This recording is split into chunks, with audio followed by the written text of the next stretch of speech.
This is Abnormal Entertainment. 2, 3, 4.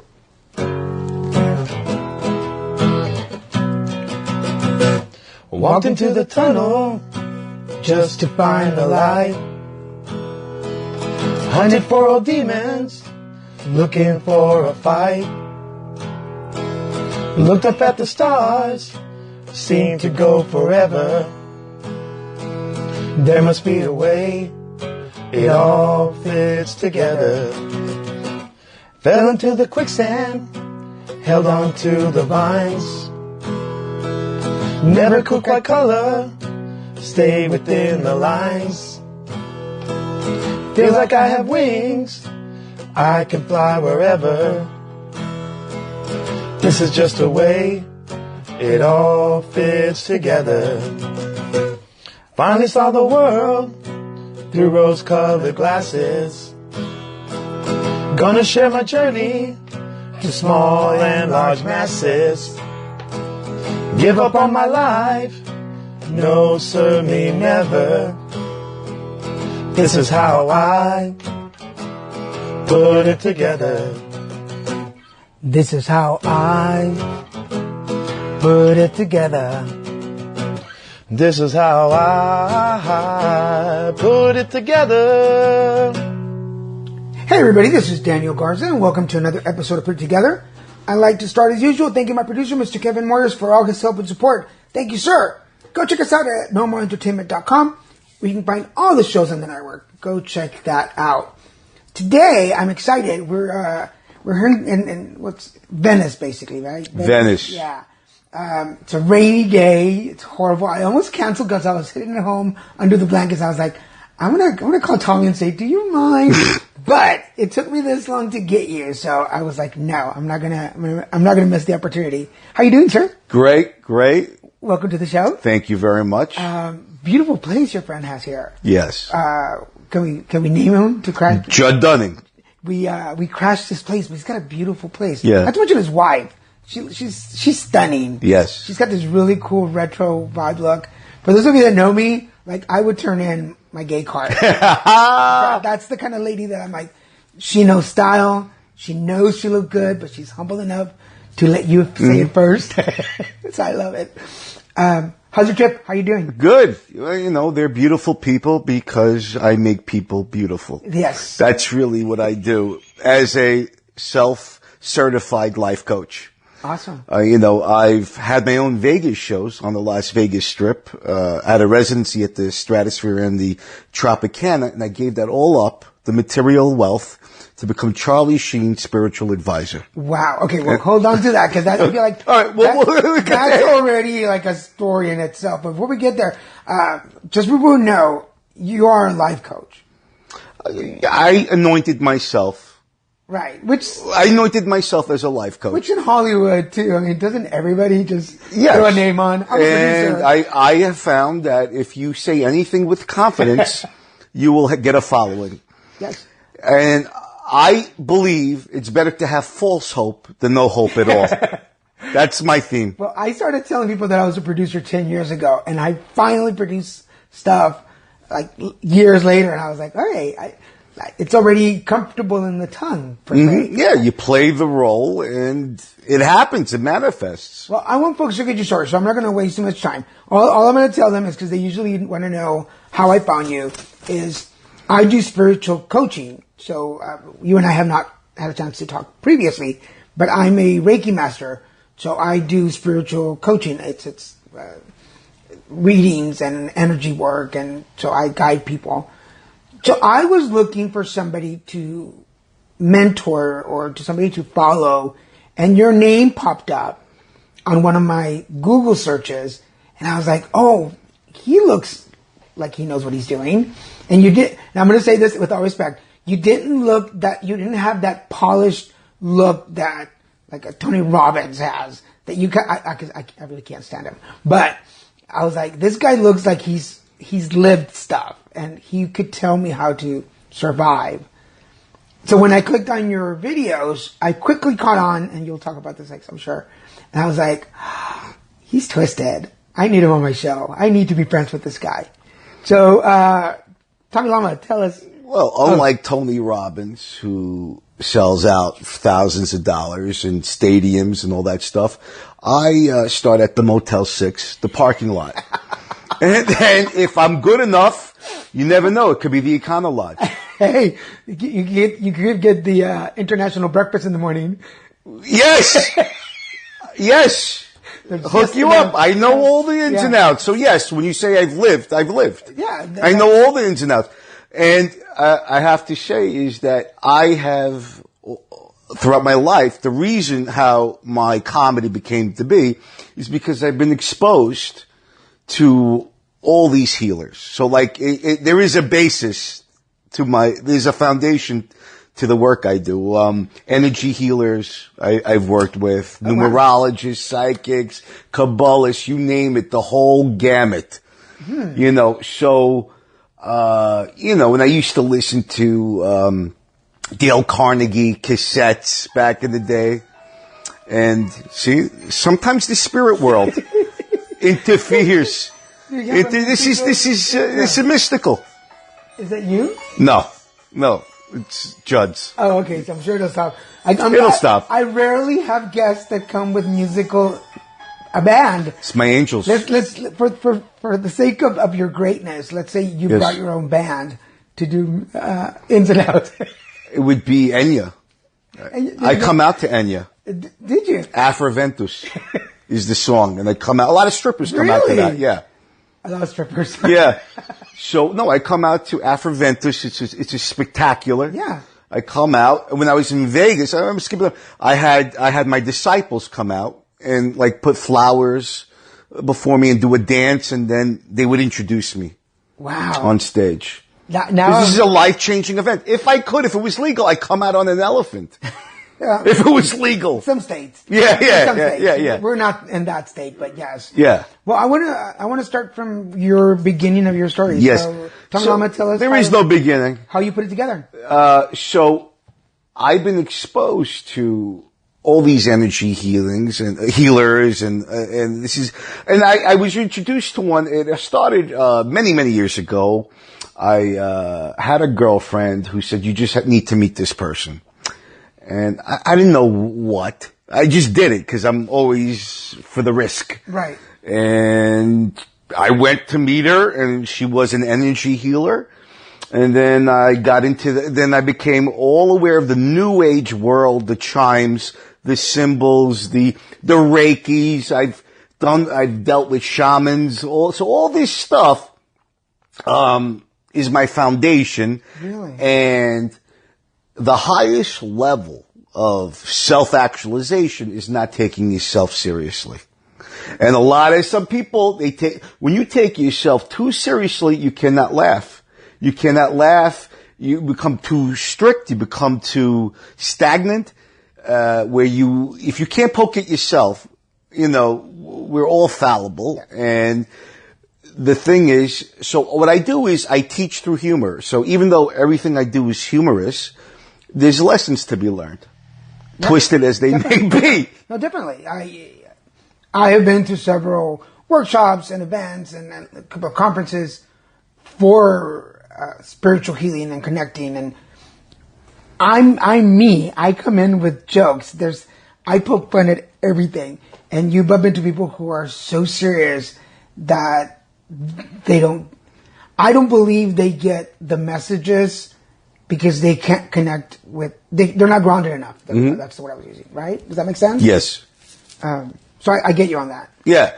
So, I'll get people who are, as the awareness builds in people, my act will, the act will even reach higher, summits. But the people who are not yet, there yet, and not in touch with themselves, they could get offended by such an act, because how dare you make fun of this? Or how dare you not even have fun with this? It's not even I'm not mocking anything. Well, because I want to hear, but I get that. I've been to support groups or advocacy groups for cancer, because my audience knows about my cancer. and it was anal cancer.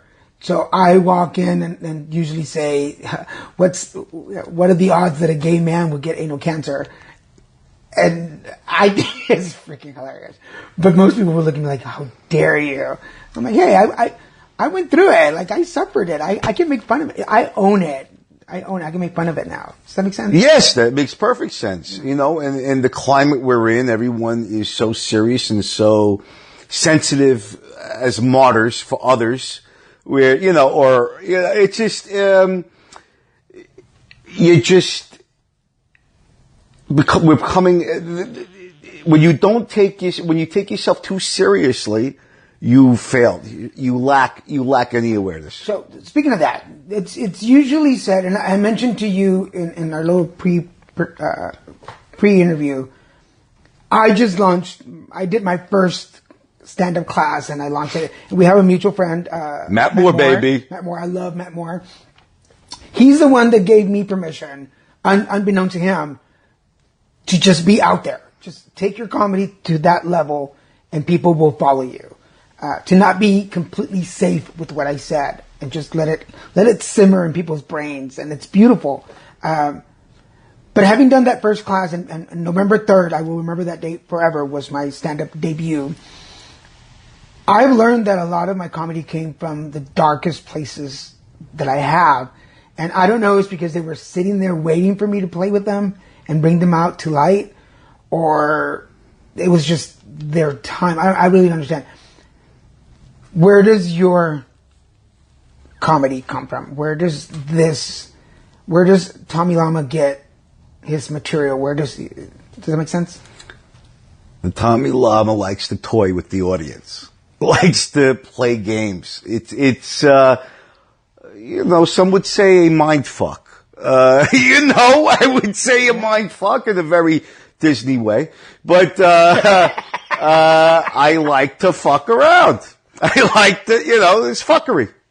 You know, even as a student, I would go up and the teacher wasn't looking and I would read my compositions and my essays, make faces while the teacher's taking notes, listening, and the whole class is cracking up while I'm making faces that don't match with what I'm reading, a history passage.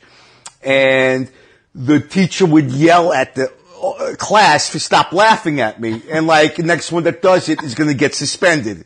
And people get suspended as they continue to do it. Or whatever, right? Get a demerit, whatever. So, and I always had that in me. To play. I like to play.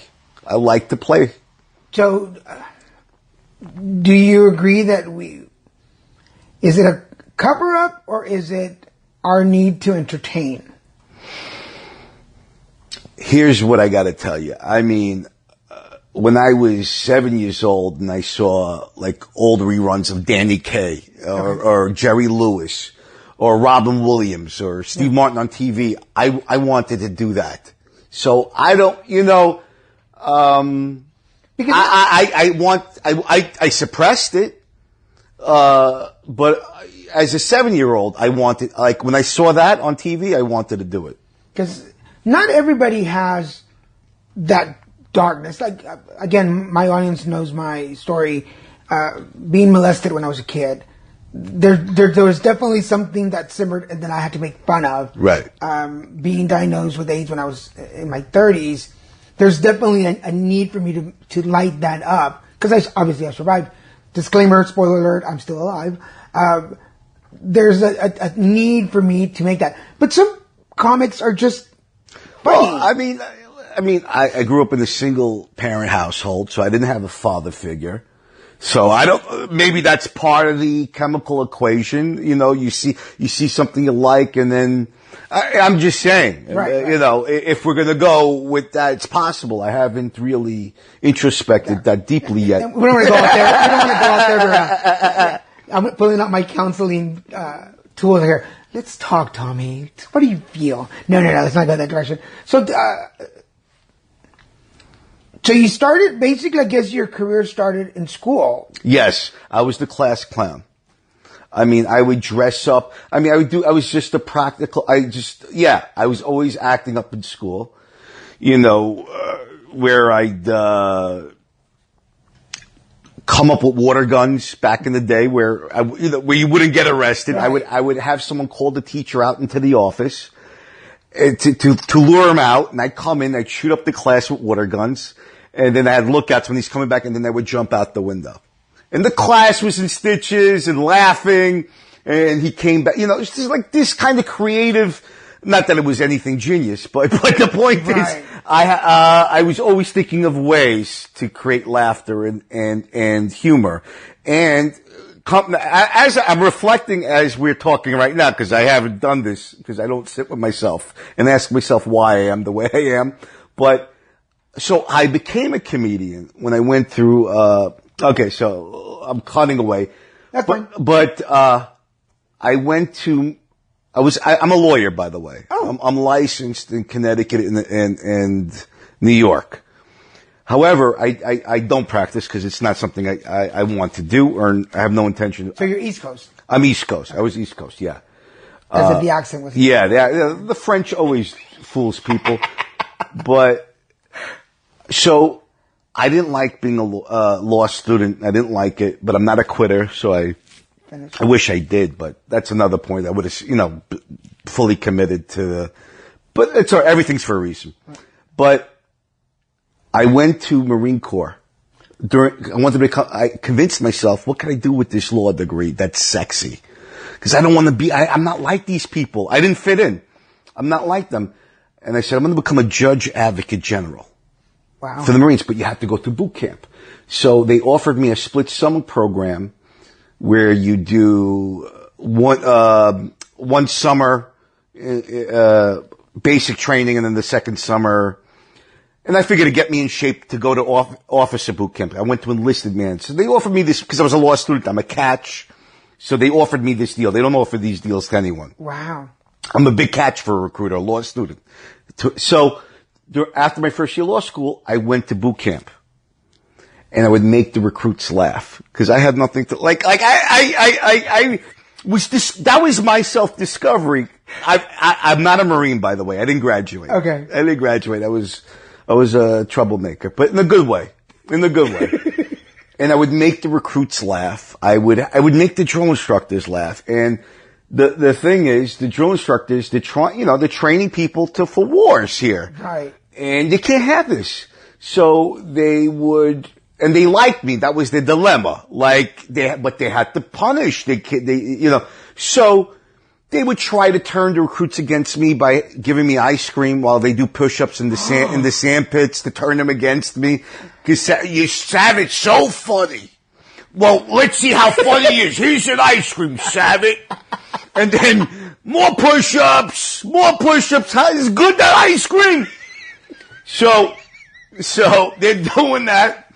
And actually they wanted to have, there was two guys, but I was very popular, but there was two guys in there that their father was in the Marine, and I'm making and their grandpappy. Dare you. We're going to take the law.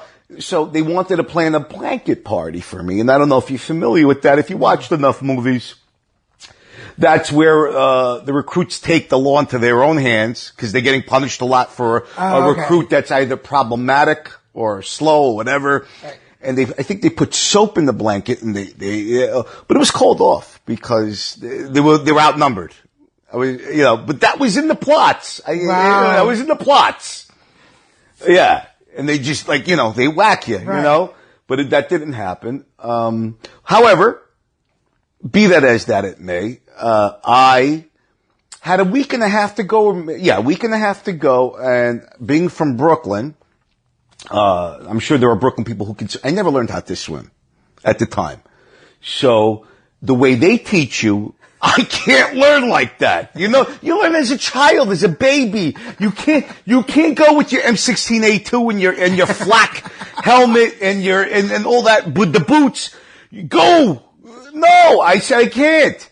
And then I said, I'm going to drag you with me. I was telling the lifeguard, I can't do it like this. Give me a kiddie pool, something first, with wings, something. I can't with this yelling. I can't do it. So I drag him down, They didn't, I mean, that pissed them off because they could have, hold me down, just to give me a, Right. but whatever. So here's the deal. I go to the administrator's office and they say to me, look, you have two choices. You could either get left back, so you could go to the squadron before you and redo the swimming, obstacle thing. Right. And then move ahead, but you're going to have to take a leave of absence from law school. So I opted to, it was in my contract that nothing could interfere with law school. Got it. So I walked out. Nothing, what's this say? Nothing lost, nothing. Nothing, no, it's like it never happened. Yeah. It's not, I was never a Marine. And it's not, what's it called? It's nothing, it's not an honorable discharge. Right. It's not a dishonorable discharge. It's not anything. Pretend you were never here. Never happened. But you still walked away with some knowledge of. Okay, yes. Now here's what happened. So now I'm down to 174. I mean, the best I've ever How old been. were you? 24. Oh. And then, so I'm walking out, and then one of my drunk sisters said, Sabbath, I hear you're leaving during the next great war while your unfortunate wife is next to you with her child watching the next great war. Your child's gonna look up to your blue eyes and you're gonna say, I could have been a Marine. You're a failure, Sabbath. And you're a failure for your unfortunate wife. But one more thing, don't be a lawyer, be a comedian. And that gave me the impetus to pursue stand-up comedy in my second year of law school. And as I was leaving, the recruits formed a circle and each individually, I'm 24. So these 19-year-old kids, 18-year-old kids coming up to me, thank you, without you I wouldn't have been able to get through this. Except for the two dicks. Right. The two dicks that wanted it. They always think they can stand on their own. Yeah, whatever. yeah. But, where are they now? Where yeah, are they I now? don't know. I don't know where they You're are. the two dicks. We want to know where are you now, fuckers? So, and they came so up and they cool. said, they thanked you, because I gave them the levity. That's what propelled me to, that was the catalyst for me. And then during my second year of law school, I'm in New York City doing the clubs. Wow. I'm going through an emotional stage. I think I'm going through menopause. But that has got to be one of the coolest moments because we look, it's been proven that we look for some kind of comedic relief in some of the most hardest and tragic times. For these 19-year-old kids, that's probably the first time they're going through something that hard. Oh my God. Away from family? It was intense. But I gotta tell you, for me, because I'm crazy, it was the funniest summer I've ever had. I mean, the shit that comes out of these drill instructors' mouths, their insults, their creative insults that they come up with, and I couldn't stop laughing. I never took, and I'm lucky because if it was, to tell you the truth, I'm lucky. I had a very intelligent squadron that were in charge of me. If I was in the wrong ones, I could have been cruising for a big bruising. Believe me, there were other, drill instructors that do not have the, capacity for flexibility. Got it. Yeah. Of course, in my head, all I'm thinking really about is you had this circle of Marines around you. My gay mind is going, that's pretty cool. Yeah. We'll leave that as that. We'll keep walking. Let me live with that in my head. Of course, my listeners are going, you're so gay. It's not so sexy though with the open stalls. It is one of the videos that I've seen. So. Okay. No, I'm just saying. I mean, there's no privacy. There's no privacy for anything. You're not making it worse. For All me. right. Thank you. Well, I just compare it. I like a little mystery. That's all I'm saying. I mean, They can keep the hat on. Yeah. Keep that hat on. So you're hitting the clubs. About what year is this? Okay, so I'm in the club's 94. 94. So 90s, we think of, there was a lot of really good comedians out in the 90s. I mean, TV was eating them up, putting comedians on TV. And what I'm trying to get to is what was it like to be a stand-up comedy comic in the 90s in New York? Okay, so I missed all the good, like, when I started in the, I think it was mid-90s, late 90s, whatever, it's 90 something, but, I missed the boom. Okay. I you know what I'm talking about. Yeah. I missed the golden, like, where comedians from the 80s were like, bad comedians, good comedians. They were getting paid, hundreds if not thousands of dollars at Barney's Shittyard. Or, you know, and crazy stories. Some would get paid in drugs or whatever. Right. I mean, it was a crazy time. So I missed all that. So when I started, it was the decline. Oh. It was on the magazines as comedy. I think it was one of, I don't know if it was Time magazine or one of those magazines is comedy, stand-up comedy dead. Like Right. that was on the covers. So it was on the, on the Got decline. it. So you showed up and you're like, I'm here. And they're like, party's over, dude. No, I missed all the parties. Got it. I missed all the 'cause parties. for those of you who are young, cause I'm 48. So the 90s, I was in my 20s. And I remember just the beginning of the 90s was when all these comedians were going, I mean, they would hit the stage and like 6 months later they were on TV and everybody was doing their thing. And yeah, so I missed that. Okay. I missed that. So how was yeah. So how was it for you coming in? Well, the thing is, it was, blind ambition, blind, belief, youth, invincibility. So, when you don't get something, you don't know what you're missing. So that's what I gotta tell you. Like there was nothing to take away from me. Right. So, I did what I did. I produced my own shows. I had, shows going on I was industrious. I had shows at Caroline's on Broadway. Okay. Boston Comedy Club, which is no longer there, in the Village. New York Comedy Club. And, so I was having stuff going. I was producing. Because in the beginning you need stage time. Right. Okay. So either someone has to like you to get it, it's very difficult to get into these clubs, or you speak to the owner's pockets. Now you got stage time because you got your own show and now you're in that club or clubs per se. You're getting spots now. So it worked for me on a multi-level. What were your first sets about? What were you? Totally different. Totally different. It was experimental. It was, learning, you don't find, it takes 5+ years to find a voice. And then not only did I find a voice in 5+ years, I changed my voice like another 5 years later. So, it's a lot of transformation. I think the first 5 years is just, you just going into the sandbox and playing and see what sandcastles come out. Because really you don't know. Because this is really a learning experience. It's to play. It's laboratory time. Have fun. Take your pail and shovel and play. Because and not to mention the fact that we're talking about very different political climates. Yes. Yes. Politically correct climates. Yes. The 90s were a time when I remember in my 20s I lived in Dallas, going to shows and, for people who don't know me, face it, Hispanic, gay, I was a drinker. I was a drug addict back then. Like every joke they said fit me and I ate it up. It was so cool.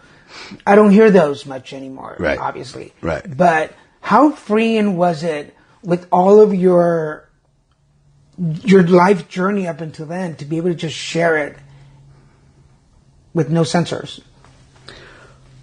I think there's always censor. No, there was always some censor. There's always has been censors. Okay. It's just the censors have shifted. Look, back in the day, if you're doing the Bible Belt and you start talking about Jesus or saying, you're going to offend people. Right. You're going to, so there's always, it's also region, age group. So you always had, so now the emphasis has shifted elsewhere. That's all. There's always people getting offended.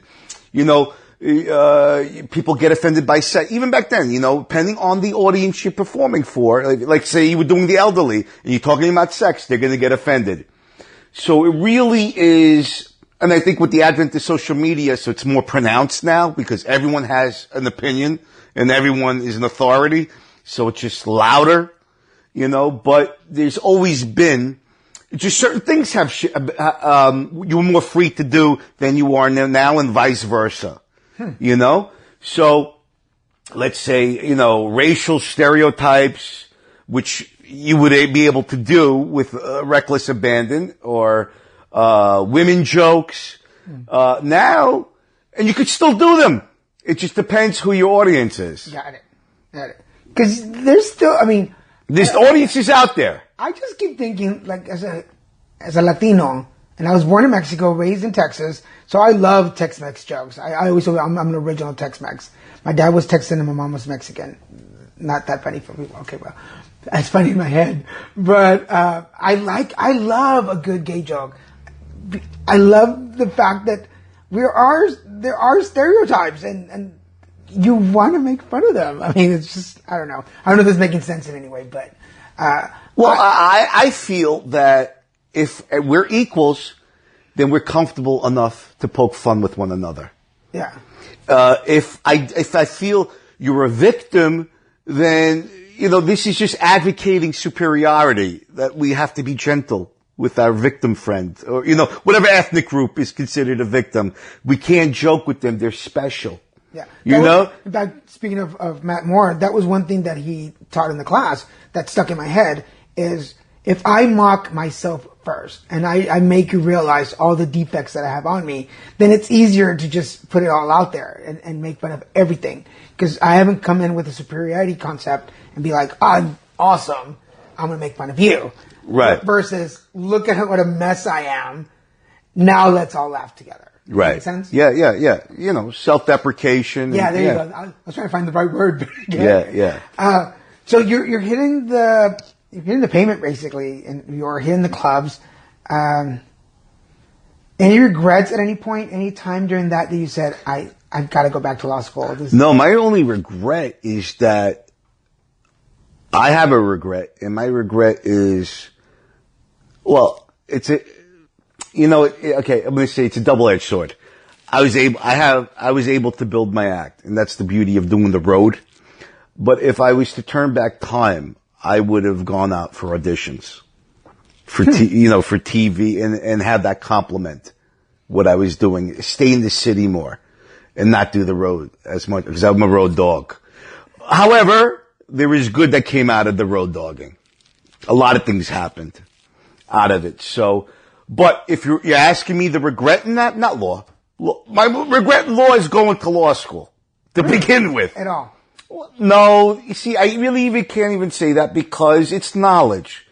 Everything, and if I didn't go to law school, would have gone to the Marines to become everything I do is has a ripple effect, and it led me here. So, you know what? I really can't say it is what it is, but if you're making me pick one, I would have gone on the road less. Because knowing you now in person, like I could totally see like this comedic version of JAG per se or NCIS where you're the lead guy with just munching down on people, like tearing them apart.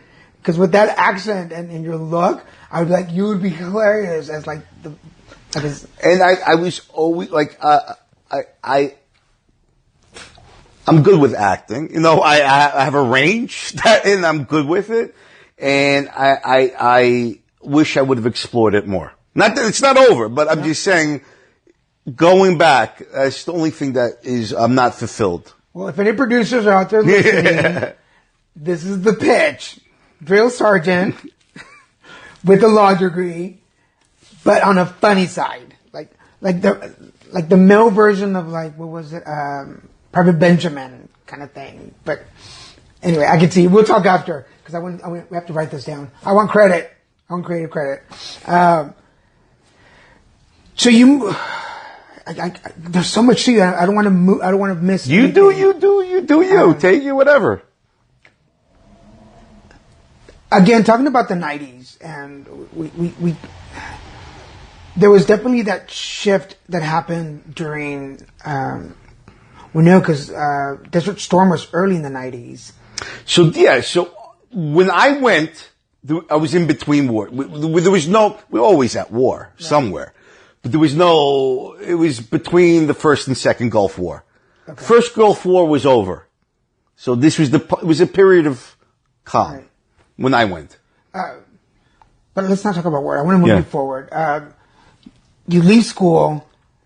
Yeah. You're traveling all over the place. Mm-hmm. You're single. Mm-hmm. Late 20s by this point. Mm-hmm. What's it like on the road for a comedian? Well, as in your 20s, it's freaking awesome. It was awesome. Once again, I understand why I did the road. It's a lot of fun. Yeah. It's a lot of fun.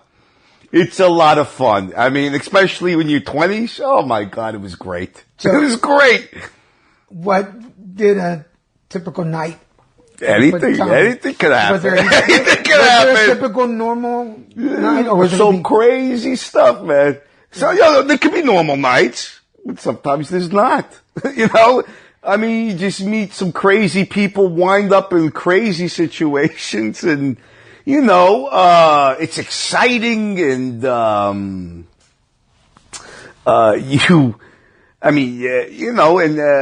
you're in a place you've never been to before, and people want to show you, especially if you have a good set, people want to show you around.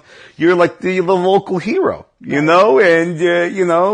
and through the years, I built friendships everywhere, in most parts. So, I know people, if I travel, I could call places my home, is what I'm saying. I could always, my own little family. As much as, and I say that, I'm trying to figure out how old you are. You don't have to say it if you don't want to, but. I'm ageless.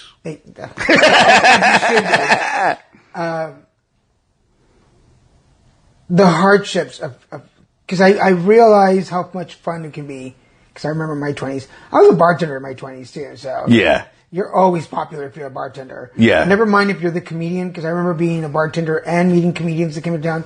Everybody loves that new comedian smell. Yeah. You want to take them everywhere. They're going to be funny, and the drunker you get, the more funny they are. And all your friends are so jealous. And but there is that other side to it. Being on the road on your own. Well, I would circumvent that often. Not all the time. When you're headlining, when I became a headliner or a closer, sometimes you're able to bring your openers. Okay. So that really diffuses a lot. So you're going with someone you like. You're not alone. Okay. Sometimes. And sometimes you're alone. Yeah, it's lonely. It can be lonely. Yeah. And it could be very depressing. It could be very depressing, the isolation. You're in freaking Manitoba, Canada for 2 weeks. 2 weeks. It's just sitting. I feel your pain. Yeah, it's I'm staying at this nuclear fallout, but the hills have eyes. Dear. Yeah. Where the banjos in the middle of the night. Yeah. Yeah, it's that place where you stopped at the wrong gas station. You should have kept on moving. Yeah, it's where you, don't buy the jerky. 'Cause you don't know where Don't buy the jerky. Yeah. And for the people listening, my audience knows how my interview, for those of you who are, Tommy Lama followers, it's not that I'm completely naive to what's going on in the world and people traveling. Just, I'm really ignorant to what a comedian's travel journey looks like. And now that I've dabbled a little bit, at least once, I'm curious. I'm in my 40s. I'm never going to be in my 20s traveling as a comedian. Ever. It's not going to happen. But I can live it through somebody else's eyes and see and everybody's story obviously is going to be different. Right. I have had some of the comedians on the show who do talk about the hardships of being in their 20s and really not knowing what they were doing out on the road and getting caught in trouble and then going, I'm just going to go home now. And they still made it. But listening to your story, like there is this really beautiful coincidence that the universe just put all these really wonderful things in your life, unbeknownst to you at the moment, maybe. Yes, and, and continues to do so. Is that a better route? Yeah. Okay. Yeah, it's leading me to things I never thought I was going to have ever 2 shows of my own in Vegas. On the Strip. Right. I never thought, it's crazy. I went to law school. How is this happening? And I went to, and how did I get to law school? Like, what business did I do? Like, it's just like, I don't know what's going to happen. I don't know. So let's change the narrative of the show and go, what level of faith or confidence in the universe do you have that you just like, okay, door open? When I surrender, that's the best. When I surrender and let you see, when we have expectations, that's when you get depressed, you get angry, you get frustrated. And I the weirdest, the strangest people give me the best spiritual advice for me. Like, I get facials, and my facialist goes, Tommy, remember, live in the moment. The moment. Just enjoy. Are you okay now? Yes. Right this second? Yes. It's the stress. It's the worrying what's going to happen next. And I find that when you surrender and give up, it's easier said than done. Things happen. Where did you learn that? Or did you? By giving up. And then things happen. From watching it. I didn't do it on purpose. I gave up. I've given up many times. And then beautiful things happen. I'll give you the condensed version of how I'm a workaholic. I love to work. Mainly because I've been given a lot of opportunities by the universe and God. For those of you, I'm Catholic. And God has come to me several times and goes, this seems hard. Trust me. And I'm like, all right, dude. Like, you've got me through all these with beautiful gifts at the end. Why not? The quick condensed version of this story is, when I was diagnosed, I was 30 years old. A year later, I was going to support group. I dreamt that God came to me. I was not diagnosed in my dream, and said, I have this gift for you. And I was like, well, what is it? He goes, it's kind of hard. It's going to be tough. People are going to turn your backs on you. It's going to be struggles, but I'm going to give you AIDS. And in my dream, I was like, well, why are you giving me this if it's going to be tough?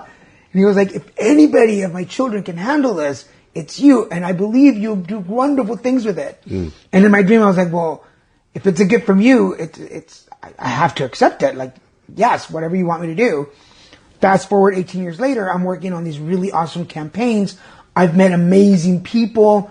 I'm on my Facebook page, for those of you, HIV Positive Life, go check it out.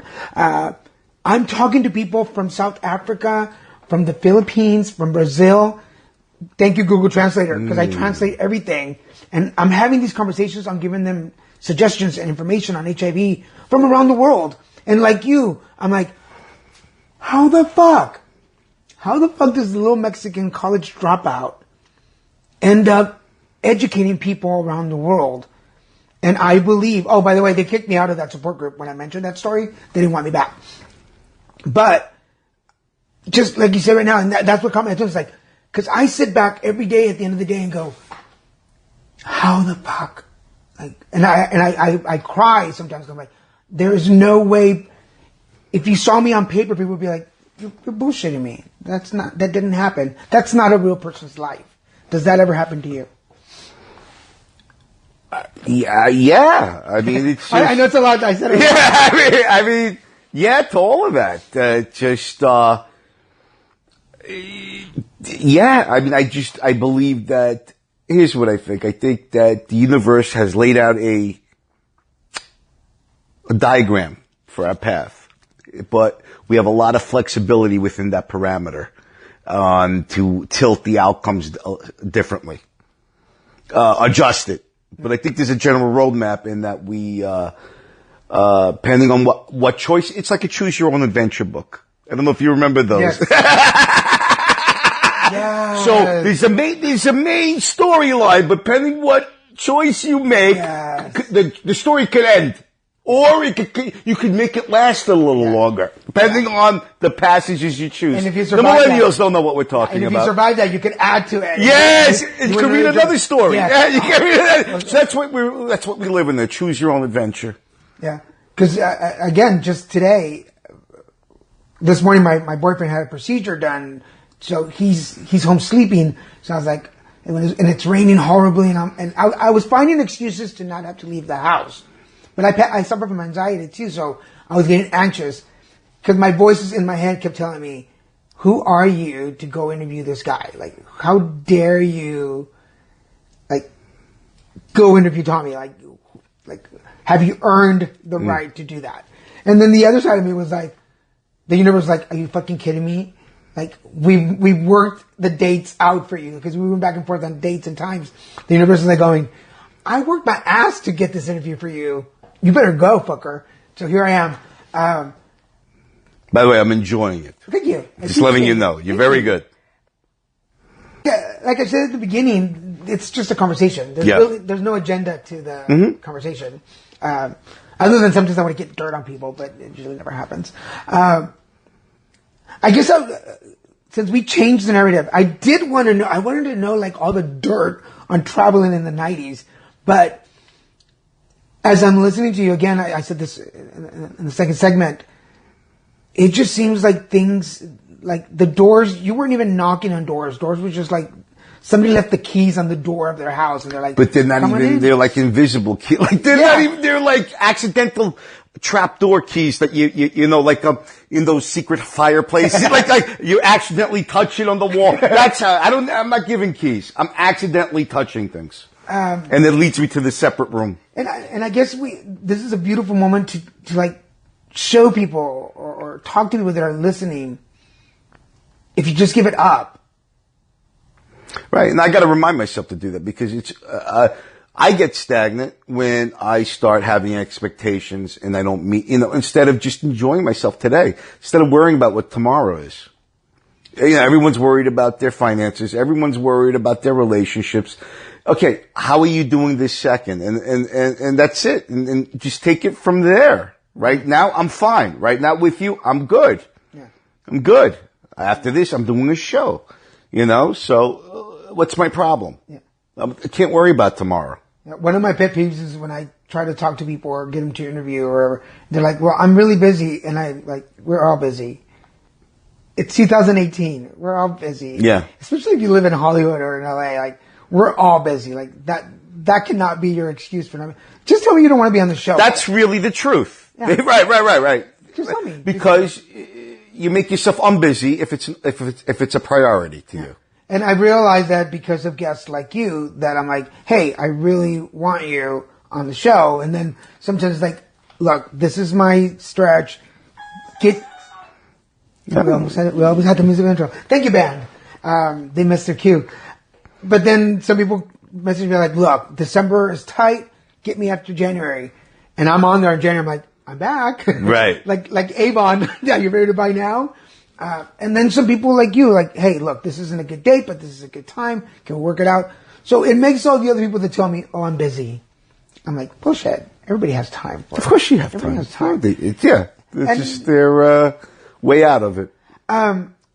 So we're down to the third segment of the show. Nicely done. Nicely done. It went really quick. And before I continue with some of the other questions, this is the part of the show where I ask my guest to offer some words of wisdom to my listeners. Okay. So, Tommy Lama, what words of wisdom do you have? On the road to life, you may hit a few bicyclists. The thing is to never look back. It's better to ask for forgiveness than file a police report. Namaste. I was trying not to laugh during it seemed very serious. I was like, oh, he's going to go there. Oh, okay, got it. I don't want to leave out your experience in life coaching. What got you there? What? Well, my life coaching happens on stage. Okay. Really. It's people, coming to me, thank you. I just had, I'm surviving cancer. Thank you. Going through chemo. I needed that, or I lost a child. Thank you for giving me this few moments of release. So it's really, my practitioner is on this stage. It's on this stage. And it really is effective for the ones that don't hate me. That's awesome. Really, that's a good start. Yeah. The ones that it's very effective for those. It's hard to get through people who hate you. Yeah, when they detest you, I can't break through. Maybe they should come again. They're just losers. It's their fault. Some of the questions that I have before the show ends, in your life book, in your biography, what's the first line of the book? Let's start at the beginning. Wow. Let's see the beginning. I think it's just a blank page. It's a blank page. It's I would say choose your own adventure. Really. Choose your own adventure. And I've been choosing my own adventures. And I don't even know if I'm picking the best choices. Maybe I think I'm not even picking the worst choices. I'm picking probably the middle ones. The ones that last 3 more pages, as opposed to in the Choose Your Own Adventure book. But this Choose Your Own Adventure, that's a good start. Yeah, Choose Your Own Adventure. Yeah. Now, we have been talking about everything happens for a reason, but there are always those opportunities that knocked on our door. And we just didn't acknowledge it. No, I've blown opportunities. I've blown opportunities. I've been offered to have my own Netflix special or whatever, and I turned it down because I wanted to focus on Vegas. Like bad choice. Like sometimes not good, not clear thinking. But there was a silver lining. I got better. The silver lining is that I'm better now than I was when I was approached. Because I believe that although that's the silver lining. Yeah, there's been opportunities where I'm like, should I? And then I don't. And then I think back and I'm like, I wouldn't have appreciated the moment. Yeah. Or really taken it to that level. There was a lot of opportunities that I had when I was using. I was a crackhead for many years and an alcoholic, and there's a lot of opportunities that were given to me, and I was like, ugh. But I got high that night and didn't end up doing it. But looking back now, I'm like, I would have blown up, I would have gotten rid of so many friendships and connections, and my credibility would not be what it is now with people. So there's always that. And by the way, and that relationship could have turned sour. We don't know. She don't know. I don't know. I don't know. I can't turn back and find out. Like with the book, you could redo your story. But even to offer a book, wouldn't it be genius to give somebody this is the story of my life, and you start in page 10, and the first. I turn to page 33. Yeah, the first ones are blank, and they come with the back of colors. Here, I color my life. Anything you draw, yes. So we don't know. What I'm saying is we don't know what was good or bad. So I got my health, and I got another day. So where are you now in your life, in your inner peace, in your centeredness? Well, as of this week, I'm centered. I recentered myself after I spoke to my spiritual facialist. My spirituality comes from the esoteric professions that give me guidance. As the mud mask. Yes, as the steam mask. And she's talking to me about, it's my therapist. My facialist is my therapist. And, she's great. By the way, she's I'm going to plug her. But please. I don't have a facial. She's at, what's it called? Hold on. Let me get the name of the store. I think it's Nails LA. Oh, okay. Yeah. Because we're looking for a facial person right now. Yeah, her name is Sherry. Her name is Sherry. It's Sherry. Doesn't matter. All right, whatever. Who cares? Anyway, so We'll get the information because everybody listening right now, they're going, who, where? So, by the way, her name is Sherry Bizanis, and she's at hold on, folks, because we're gonna. She's about to get slammed with people. Sherry Bizanis, and I'm going to tell you how special she is. She's 77 years old. She looks 50. Wow. I'm not joking. And she has all these products. That's the facialist you want in your corner. Yeah, You don't want a Sherry that's 25 and looks 50. Yeah, no, you don't. It's, hold on. And she is at. Well, he's looking for those of you listening. We're here with Tommy Lama. Google him. I'll put all the information as usual. You can find it on all the pages. But this is just proof for you guys. Here we go. Nails Bar LA of Beverly Hills.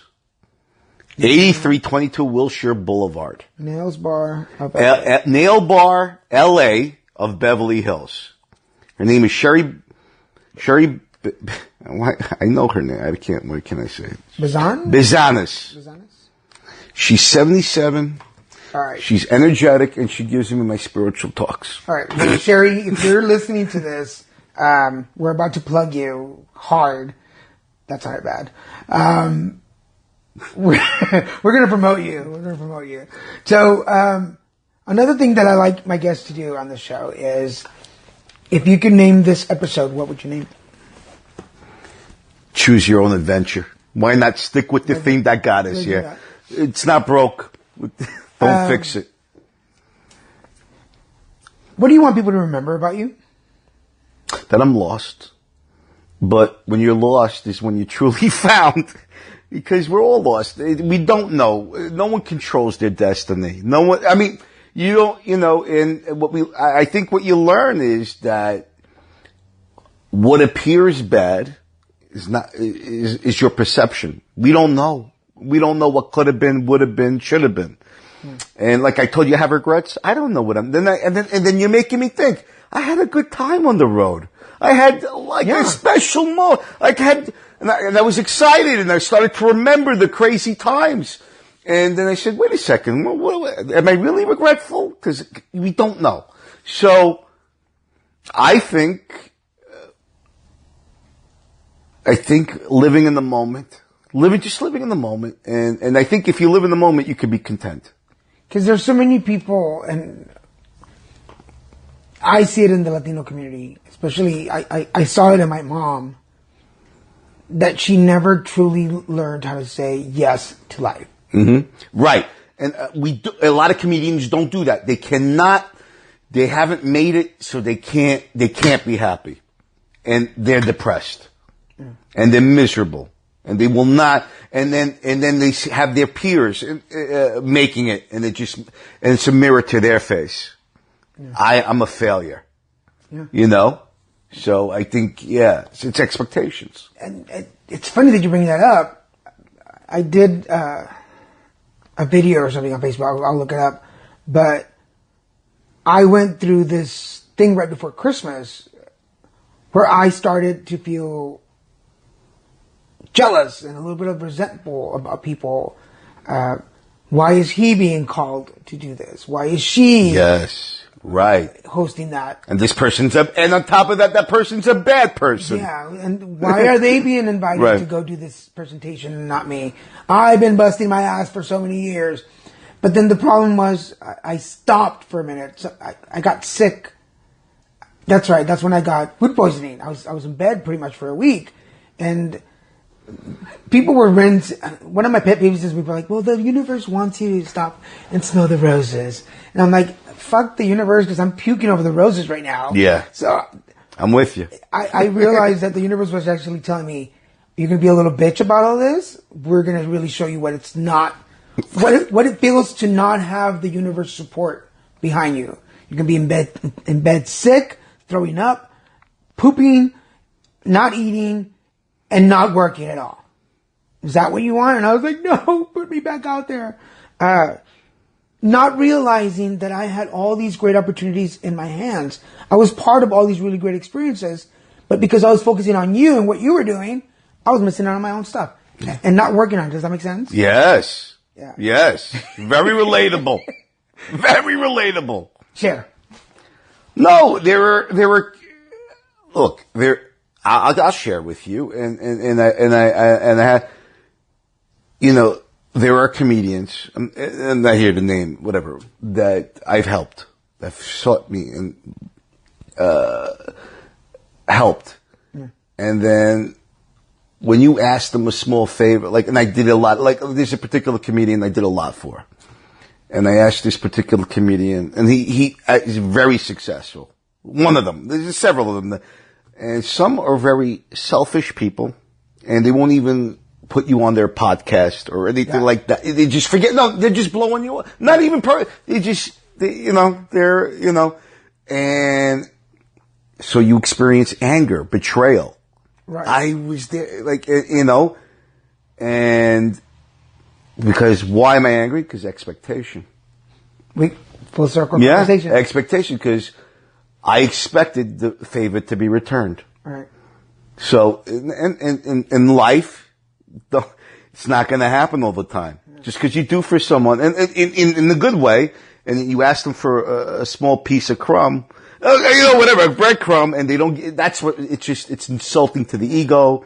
And so I dealt with those characters. Yeah. And they're not nice people. They were not nice people. And there were people who even you've helped and backstab you and tell club owners, I'm funnier than that person. Just book me, not him.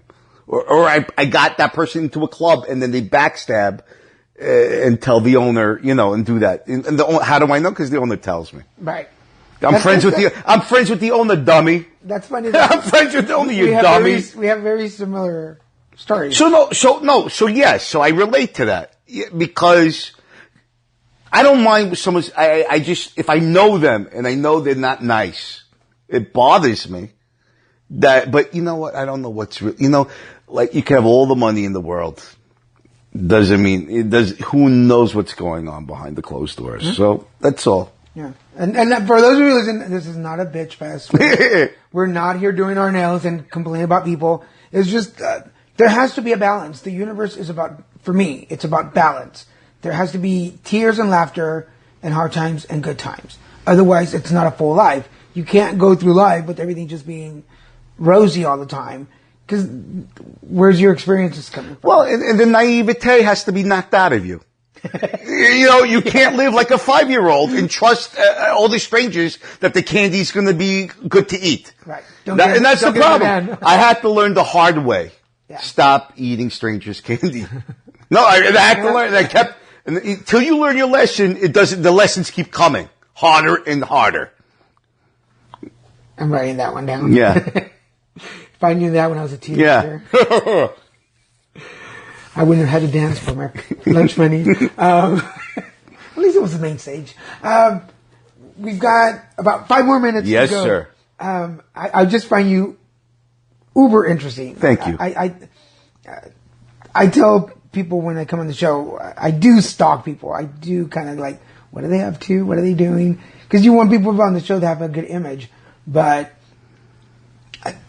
I don't really research it. But you have blown me away with your energy. Well, thank you. I've always believed that the message will come to me in the most unexpected forms. And sometimes I sit in front of people with the expectation of thinking where a conversation is going to go. And I tell my guests, don't expect anything. We don't know where it's going. Let's go with it. Yeah. But in the back of my head, I'm like, I want to know the dirt. I want to get all Barbara Walters on your ass right now. And then people just surprise me. Biggest surprise in your life? Getting Vegas? Yeah? How did that happen? Wow. Wow. I mean, well, basically, I had an opportunity to audition for the guy that was booking at the Tropicana. And that was at the Improv. So he came down to see me, and then I got a 5 o'clock show. And then, but I never thought in my wildest dreams that I was going to have a Vegas show. First night. It was terrible. Yeah? Terrible. I mean, it was terrible. First night was I think it was a pre-show, it was a pre-show and, maybe there was 5-10 people, it was before it was really pushed, and. Like a soft. Yeah, a soft open, yeah. Right.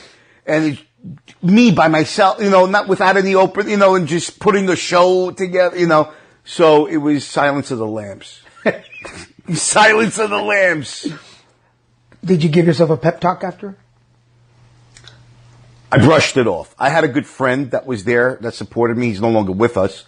And he was, don't listen, Tommy, you're good, don't listen to these idiots, and he was very supportive, my friend Mel. And, I brushed it off like a big boy. I brushed it off. I mean, military voices in your head. Listen, bombing, no comedian is a stranger to bombing. And not, in bombing in front of 5 people, there's no loss. If a tree falls in the forest, who cares? But, no, actually, bombing is a great thing to happen because that's when you really learn. You don't learn when things are going your way. You learn when you're challenged. Oh my God, I bombed. Why did I not connect? Yeah. And that's when the learning, that's when you're humble. Yeah. And that's when you can learn. Yeah. It's not even walking with the tail between your legs. It's like in your pocket. Tail. Like, you don't even want to like. And then you learn, why didn't I connect with this audience and whatever, or how, if I'm doing this show by myself an hour, wow. No warm up, how am I going to approach it, And do, so you learn. It is what it is. Have you had the moment where you've been on stage and you go, this is it? Like not that you peaked, but we all have that one moment. Like I do presentations and public speaking, and there have been moments when I'm in the zone. Like I'm really like in the zone. Shit is coming out that I haven't said. It's come to the zone. Yeah, it's being in the zone. So it happens. That's God. That's when those are special nights. Yeah, so when everything comes together. Have you had that moment where like you have your set, but all of a sudden just things come up that are funny that you just had no clue you were going to say, and boom. Oh, absolutely. I one time did a whole show riffing. I couldn't believe it because that's not my style. I don't. That's not something no, not even a little bit, but I never did a whole show like that and crush it. Awesome. And I remember where it was. It was at the Laugh Shop in Calgary. I'll never forget. It was several years ago. And I just had them doing the Q&A and just whatever, and I would answer them, giving them relationship advice. That's pretty awesome. Yeah. I truly believe that when I do HIV/AIDS presentations and education, but when I let go of the script for a little bit, and when people are honestly invested in asking questions, it's like, and then luckily I record some of them, so I go back and I'm like, where the fuck did that come from? Like I've never said that in my life, but there it is. It's such a beautiful moment. Do you have dreams still of where you want to be, where you want to stand, stages you want to be on, people you want to work with? Yes, I want to get into TV. I want to do some acting. Cool. Yeah, that's what I want to do. It could be stage acting, but I want to do that. That's what. Yeah. So yes, that's what I'd like to do. Well, if you need a little Mexican and you're you want to write one in there. Yeah. I know somebody. Yeah. I can call them people. Cool. So the last thing before we leave, for those of us who are just dipping our toes into stand-up comedy, what advice do you have? Now, I'll say clear for me. What advice would you have? All right. You got to get up at least, I don't know how long you've been doing it. I don't know. How long have you been doing it? Just last year in November. Okay. So you have to get up at least 5 times a week. Okay. Okay. And a lot of people say, well, I'd rather write than, no, writing never surpasses stage time. Stage time is gold. It's valuable. That's why you see all these comics getting up, doing several sets a night. Keeps you fresh. It's like going to the gym.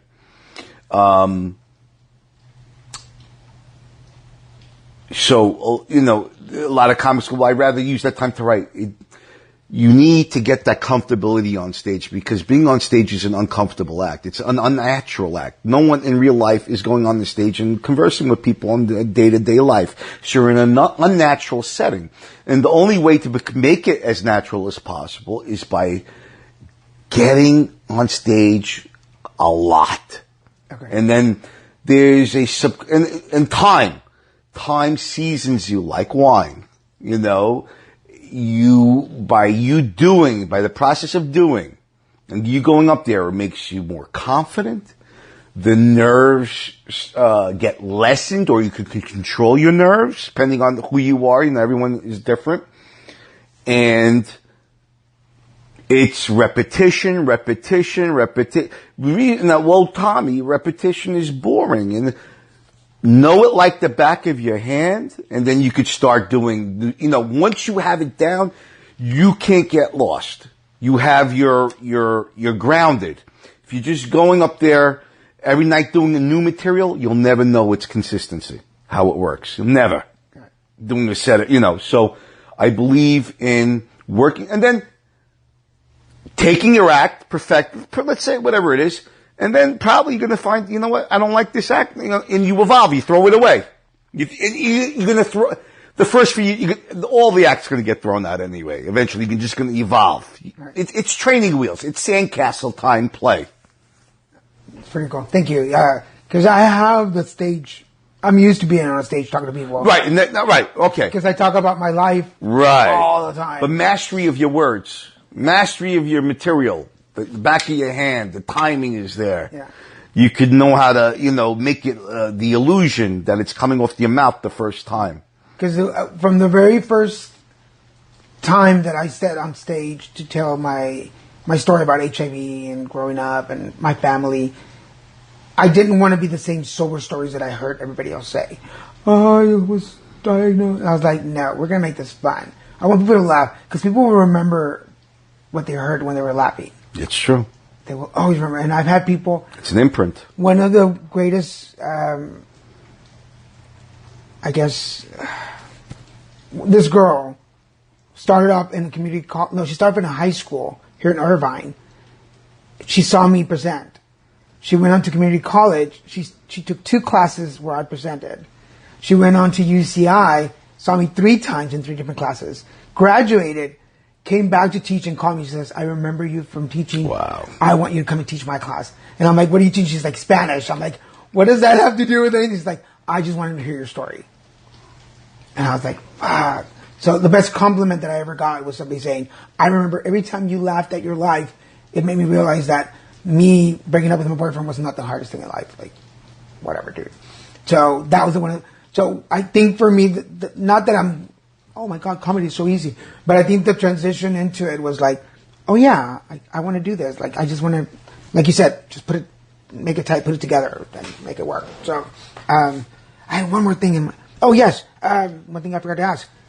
If you go back and talk to Tommy before he signs up for college to be a lawyer, what would you tell him? I would tell, well, you know, see, am I allowed to have the knowledge I have now? Yes, tell me now. So I have the knowledge. Yes, tell me you right now sitting in front of me. We're going on a time capsule to 19... Well, I'm stuck between 2 choices now. I'm still stuck. 2 paths I would have done, knowing what I know now.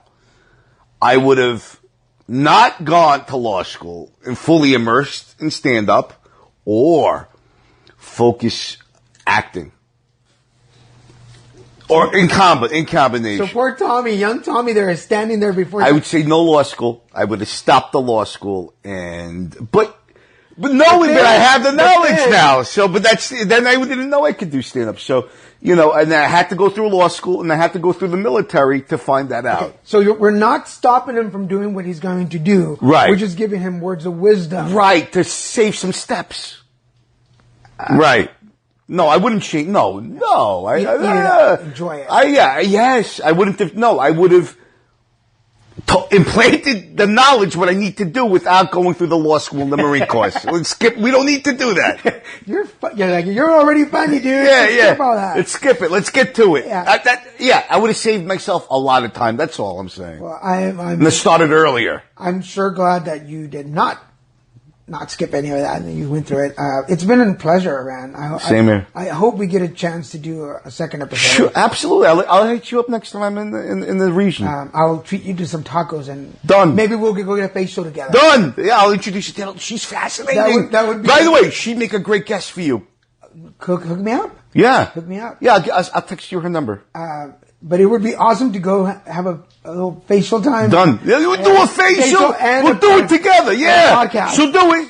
It'll be great. Well, great. Yeah. I've only done facials with my boyfriend, so it would be kind of like cheating, but I'm up for it. Yeah. Well, you got everything documented. Got everything documented. The clothes stayed on, honey. The clothes stayed on. Yeah. It's the things that you can't see behind the camera. But thank you. I feel like I want to keep talking, but I know you have things to do, and I need to get back. I'm actually doing a show for cancer patients tonight. Are you sure? Yeah. Really? Yeah. Okay, well, we'll talk about that after. Yeah. I'm doing that. It's in Westlake. Yeah, so that's where. So right after that, I'm just heading out there. To be able to go. For everybody listening, I know you guys are probably over because I say it every time. Like, this has been one of my favorite conversations, Tommy Lama on the show. But there's a reason why I pick my guests. It's because I want to be inspired. I want to be motivated. I want you guys to go on this journey with me. It's not just about the conversation. It's about what we get at the end of the conversation. And not only did I get some awesome stand-up comedy, because I'm going to be at the Ice House again in February.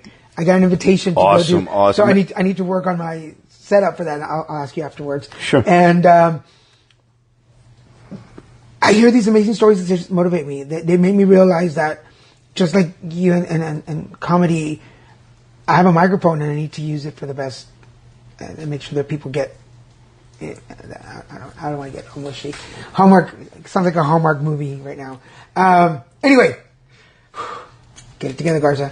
For everybody listening, Tommy Lama has been my guest today. Awesome show. Please share this. Thank my producer, Mr. See, I can't remember my facialist. I don't begrudge you. You can't remember your producer. He's going to laugh at you. Mr. Kevin Moyers, thank you for your support. For everybody listening, please follow us on. I'm gonna follow us on Facebook, Instagram, Twitter, and YouTube. Go check out the pages. I just did the 2019 makeover for all my pages. I think they look pretty cool. If you have not done the Better You workshop, go check it out. I have the page up available now. So go to Facebook, Better You Workshop. Remember, every one of them is unique. You'll always get a different answer. And if you want to host, if you want me to host private sessions, give me a call and we will talk about donations. It's going really great. I really, really hope you guys enjoy them. For now, thank you again for being on the show. Namaste. Everybody out there, this is Daniel Garza saying, hey, put it together. This is how I put it together. This is how I put it together. This is how I put it together. Subscribe to Put It Together on iTunes, Stitcher, and at abnormalentertainment.com/putittogether. Find Put It Together on Facebook and tweet Daniel at Lil Messican, LILMESICAN. And for more podcasts, comics, books, movies, and more, head to abnormalentertainment.com. You've been listening to the Abnormal Entertainment Network.